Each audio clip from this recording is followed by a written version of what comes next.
Welcome. In this tutorial, I'm going to show you or teach you how to add video on your Instagram story. So if you want to know how I did it, just keep on watching.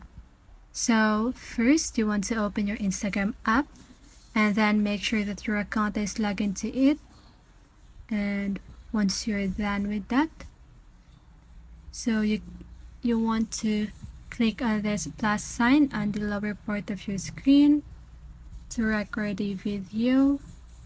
So just click story, then here you can start capturing or making your video, and then once you're done with that, you can just click your story or to your close friends.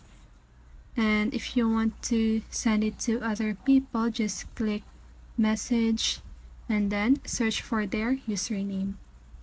So just wait. And then here I'm also gonna show you how to add a reel on your story.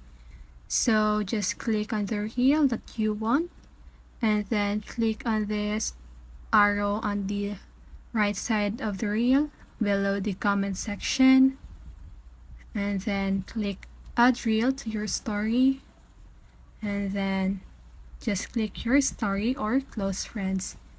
So it really depends on you. So that's how you do it. I hope this video helps you, and if it did, make sure to like, subscribe, and hit the bell notification so you won't miss a video. See you on the next one and have a great day.